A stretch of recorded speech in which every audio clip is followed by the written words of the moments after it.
6월 20일 오늘 만난 성경 말씀은 역대상 21장 1절과 13절에서 17절 말씀입니다. 사탄이 이스라엘을 치려고 일어나서 다윗을 부추겨 이스라엘의 인구를 조사하게 하였다. 그러자 다윗이 갓에게 대답하였다. 괴롭기 그지없습니다. 그래도 주님은 자비가 많은 분이시니 차라리 내가 그의 손에 벌을 받겠습니다. 사람의 손에 벌을 받고 싶지는 않습니다. 그리하여 주님께서 이스라엘의 전염병을 내리시니 이스라엘 사람이 7만 명이나 쓰러졌다. 하나님께서는 예루살렘을 멸망시키려고 천사를 보내셨다. 그러나 주님께서는 천사가 예루살렘을 멸망시키는 것을 보시고서 재앙 내리신 것을 뉘우치시고 사정없이 죽이고 있는 그 천사에게 그만하면 됐다. 이제 너의 손을 거두어라 하고 명하셨다. 그때 주님의 천사는 여부스 사람 오르난의 타작마당 곁에 서 있었다. 다윗이 눈을 들어보니 주님의 천사가 하늘과 땅 사이에 서서 칼을 빼어 손에 들고 예루살렘을 겨누고 있었다. 그래서 다윗은 장로들과 함께 굵은 베옷을 입고 얼굴을 땅에 대고 엎드렸다. 그때 다윗이 하나님께 아뢰었다. 이 백성의 인구를 조사하도록 지시한 사람은 바로 내가 아닙니까? 바로 내가 죄를 짓고 이런 엄청난 악을 저지른 사람입니다. 백성은 양떼일 뿐입니다. 그들에게야 무슨 잘못이 있습니까? 주 나의 하나님, 나와 내 집안을 치시고 제발 주님의 백성에게서는 전염병을 거두어 주십시오. 오늘 만나러 만나주실 하나님을 기대합니다. 오늘 우리가 함께 나눌 말씀은 역대상 21장 1절과 13절부터 17절까지의 본문입니다. 겉으로 보면 왕의 실수와 재앙의 이야기 같지만 그 안에는 인간의 연약함과 회개의 진심, 그리고 하나님의 놀라운 긍휼이 고스란히 담겨 있습니다. 1절 말씀을 읽어보겠습니다. 사탄이 이스라엘을 치려고 일어나서 다윗을 부추겨 이스라엘의 인구를 조사하게 하였다. 왕이 백성의 수를 세는 것이 무슨 잘못일까 싶지만 이 인구조사는 단순한 행정적 절차가 아니었습니다. 당시 인구조사는 곧 전쟁을 준비하거나 자기 힘을 과시하려는 목적이 있었기 때문입니다. 하나님을 의지해야 할 자리에 다윗은 자신의 힘을 점검하려 했던 것이죠. 그 결과는 참혹했습니다. 전염병이라는 형태로 재앙이 임했고 수많은 백성이 목숨을 잃었습니다. 그러자 다윗은 즉시 하나님 앞에 엎드립니다. 13절 말씀입니다. 그러자 다윗이 갓에게 대답하였다. 괴롭기 그지없습니다. 그래도 주님은 자비가 많은 분이시니 차라리 내가 그의 손에 벌을 받겠습니다. 사람의 손에 벌을 받고 싶지는 않습니다. 다윗은 분명히 알고 있었습니다. 하나님은 때로 징계하시지만 끝내는 자비로 회복시키시는 분이라는 것을요. 그리고 결국 다윗은 백성들의 죽음을 눈앞에서 지켜보며 이런 고백을 터뜨립니다. 17절 말씀입니다.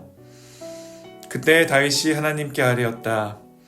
이 백성의 인구를 조사하도록 지시한 사람은 바로 내가 아닙니까? 바로 내가 죄를 짓고 이런 엄청난 악을 저지른 사람입니다. 백성은 양떼일 뿐입니다. 그들에게야 무슨 잘못이 있습니까? 주 나의 하나님, 나와 내 집안을 치시고 제발 주님의 백성에게서는 전염병을 거두어 주십시오. 이 고백은 단순한 후회가 아니라 왕으로서의 책임, 지도자로서의 중보의 마음이 담긴 깊은 회개의 기도였습니다. 죄의 대가를 다른 사람에게 떠넘기지 않고 자신이 감당하겠다는 다윗의 태도는 우리에게 진정한 회개의 본을 보여줍니다. 사랑하는 여러분, 우리도 살아가다 보면 잘못된 판단을 할 수 있습니다. 하나님보다 숫자와 실력을 먼저 셀 때가 있고 믿음보다 계산과 확률에 의지할 때가 있습니다. 그러나 하나님은 그런 우리에게서 등을 돌리지 않으십니다. 오히려 우리가 진심으로 돌아오기를 기다리시고 다시금 자비로 손 내밀어 주십니다. 혹시 지금 내 인생에 원치 않는 결과 앞에서 괴로워하고 계신가요? 아니면 마음에 걸리는 판단과 결정이 있으신가요? 그렇다면 오늘 이 말씀을 꼭 붙들기를 바랍니다. 하나님은 우리가 진심으로 고백하고 회개하는 그 자리에서부터 다시 일하십니다. 사람의 손에 빠지면 그저 판단과 정죄로 끝나지만 하나님의 손에 맡기면 징계 속에서도 생명의 길을 열어주시는 그 은혜를 경험하게 될 것입니다. 그리고 다윗처럼 이 시대의 중보자로 살아갈 수 있기를 소망합니다. 다른 이의 고통 앞에 나와는 상관없어 라고 말하지 않고 주님, 그 또한 나의 책임입니다 라고 말할 수 있는 사람. 세상의 무너짐 앞에서 그 틈을 메우는 자로 부름받은 사람. 그런 이들을 통해 하나님은 다시 긍휼의 역사를 써내려 가십니다. 오늘 하루 우리의 실수보다 크신 하나님의 긍휼을 신뢰하길 원합니다. 그리고 그 긍휼을 따라 회개의 사람, 중보의 사람으로 살아가시는 높은 뜻 성도님들 되시길 주님의 이름으로 축복합니다. 기도하겠습니다. 자비로우신 하나님, 우리가 주님보다 앞서려고 했던 교만과 판단의 죄를 회개합니다. 다윗처럼 진심으로 엎드릴 수 있는 마음을 주시고 다시 자비의 손으로 우리를 회복시켜 주옵소서. 우리의 실수보다 더 크신 주님의 긍휼을 바라보게 하시고 또한 이 시대에 무너진 틈을 위해 중보하는 사람으로 살아가게 하옵소서. 예수님의 이름으로 기도드립니다. 아멘. 이제 두 가지 기도 제목을 함께 기도하겠습니다.